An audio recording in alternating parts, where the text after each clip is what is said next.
Hey friends, welcome back to Civil Engineering Mastery. In one of the previous videos, we had discussed about IS 456-2000 code. In that, I have received many queries regarding SP-16. So today, we are going to discuss about the code SP-16, which is the design aid for reinforced concrete to IS 456-1978. First, let's look into the contents: material strength and stress-strain relationships, flexural members, compression members, shear and torsion, development length and anchorage length, working stress design, deflection calculation. So these 6 sections are discussed in this SP-16. Mainly we use this SP-16 for designing a flexural member and compression member. As we all know that flexural members are beams and compression members are column. To design the compression member, many charts are given in SP-16. So we need to use the chart according to the requirement, like size of the column, what is the size of the column, and how we are distributing the reinforcement. According to that, we need to choose that particular chart and then get the values from that chart. First, let's look into material strength and stress strain relationship. Here, grades of concrete is given. The following 6 grades of concrete can be used for reinforced concrete work as specified in table 2 of the code IS 456-1978. Those are M15,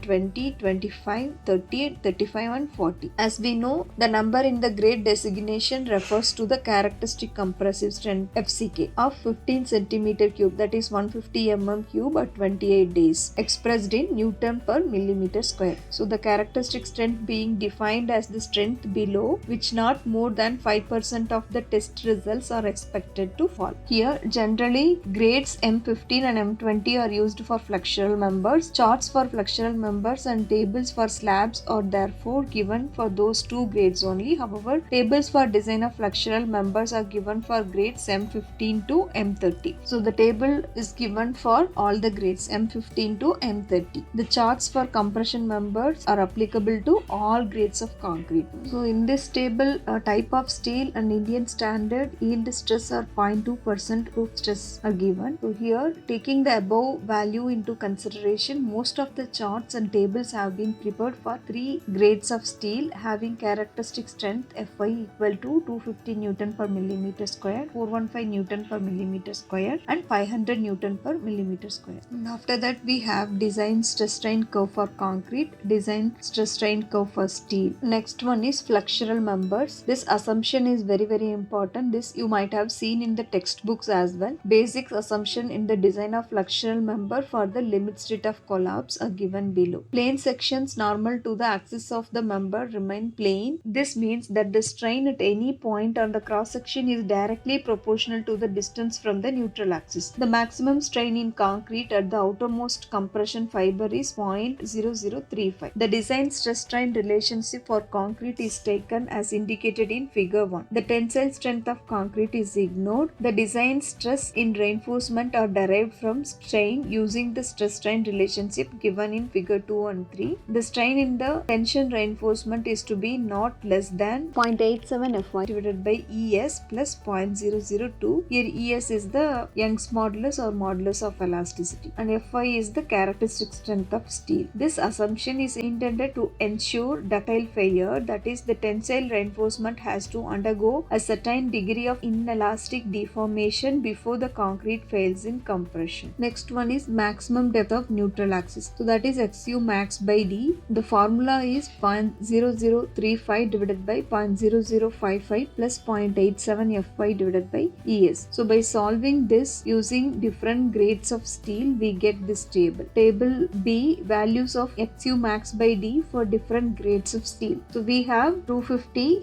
Fy 250, 415 and 500. So for these 3 grades of steel, we have the XU max by D value, that is 0.531, 0.479 and 0.456. So we can use these values wherever we need XU max by D. In table E, maximum percentage of tensile reinforcement PT limit for singly reinforced rectangular section are given. So if you check, that is given for 4 grades of concrete M15, M20, 25 and M30 and 3 grades of steel 250, 415 and Fe 500, Fy 500. And in table C, if you check, we have limiting moment of resistance and reinforcement index for singly reinforced rectangular section mu limit by FCK BD square. So this we have for 3 grades of steel and percentage limit also given. PT limit Fy by Fck. Let's look into the table 1 flexure reinforcement percentage PT for singly reinforced section. So here we have the mu by BD squared values. This we need to calculate. So whatever the flexural member, whether it is a beam or slab, we calculate the bending moment, and after that we need to calculate the mu by BD squared value. So by using that value we need to find out the percentage from this chart if it is a singly reinforced section, and FCK is 15 Newton per mm square. For example, let me choose mu by BD square value as 0.5. If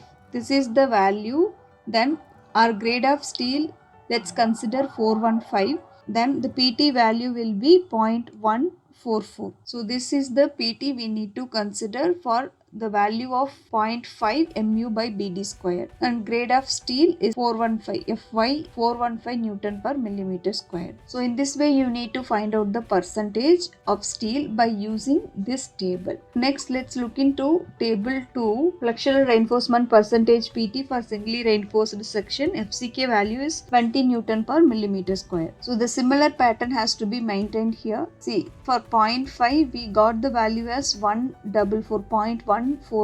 Here we have 0.143. So in this way you need to find out the percentage values for different grades of concrete and different grades of steel. Next, even table 3 is for M25 grade of concrete and table 4 is for M30 grade of concrete. As we have discussed in the beginning, all the charts are given for grade up to 30, M30. M15 to M30. In table 45, flexural reinforcement percentage for doubly reinforced sections are given. That is for the grade of concrete 15 Newton per millimeter square, grade of steel 250 Newton per millimeter square. So here mu by BD square values are given and D dash by D. D dash is the effective cover divided by D is the effective depth. So that value we need to consider. According to that, we have tension reinforcement percentage as well as compression reinforcement percentage. PT represents the percentage of tension reinforcement. PC represents the percentage of compression reinforcement. So by using this chart, we need to find out the tension reinforcement as well as compression reinforcement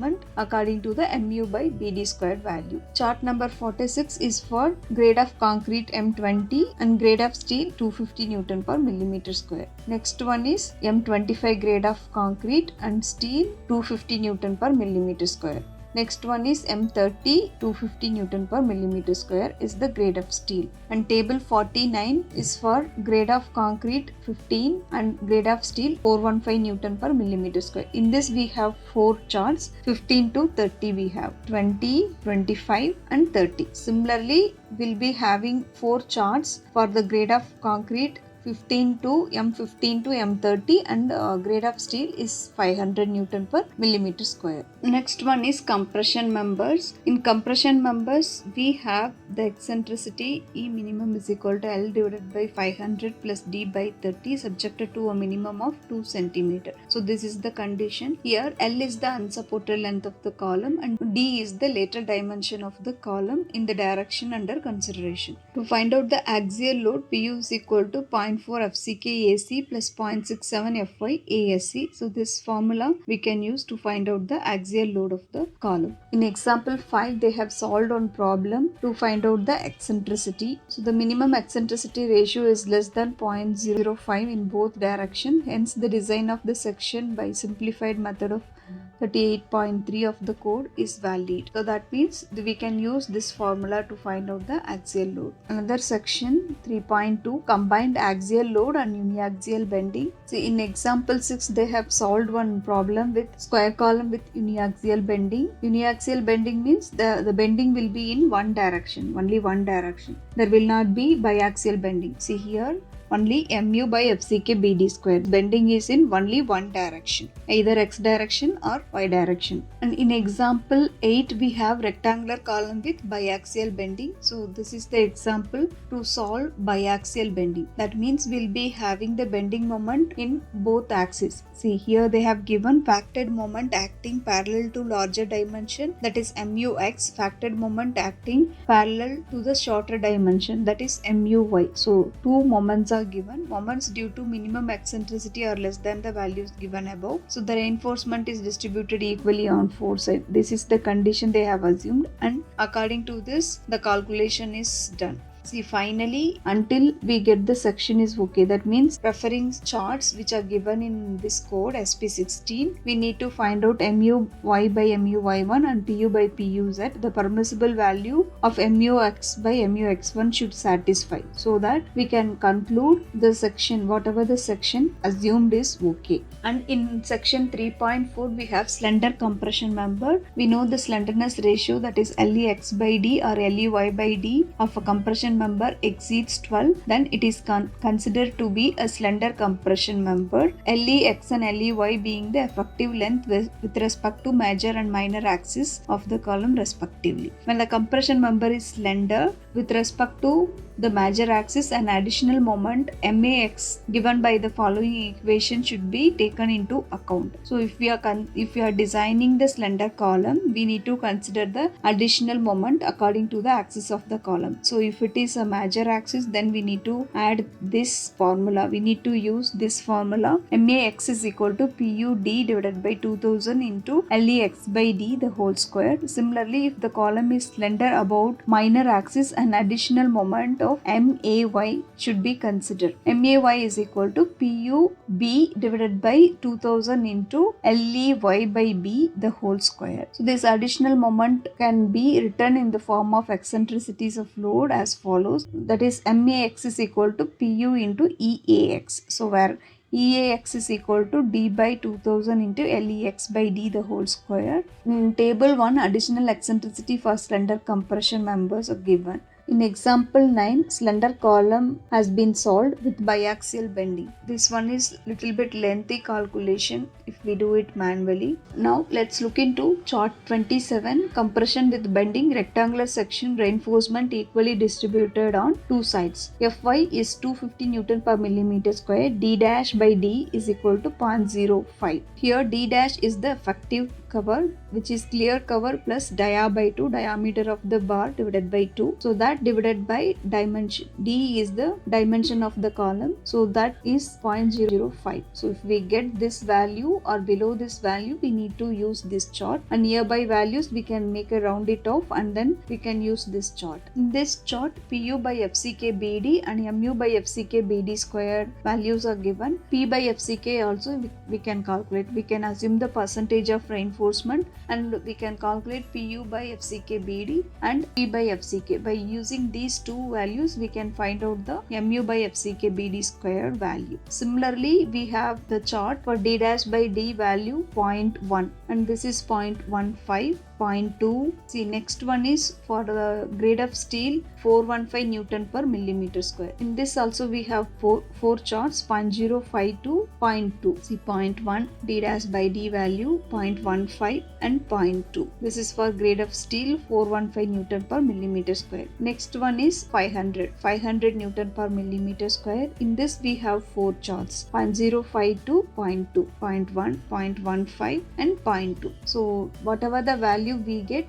d dash by d, according to that we can choose the chart. This is for reinforcement distributed equally on two sides. See chart number 39. This is compression with bending, rectangular section, reinforcement distributed equally on four sides. So grade of steel is Fe 250 Newton per millimeter square and d dash by d value is 0.05. And again we have 0.1, 0.15, 0.2. So in this we have four charts. Similarly, Fy 415 Newton per millimeter square. In this also we have four charts. Next one is Fy 500 Newton per millimeter square. Reinforcement equally distributed on four sides. In this pattern also we have four charts. Next, circular sections, compression with bending, circular section. Here also we have d dash by d value 0.05. The grade of steel is 250 Newton per millimeter square. Similarly, Fy 415 and 500 Newton per millimeter square also we have. Next, this is the chart 63, values of PUZ for compression member. So here reinforcement percentage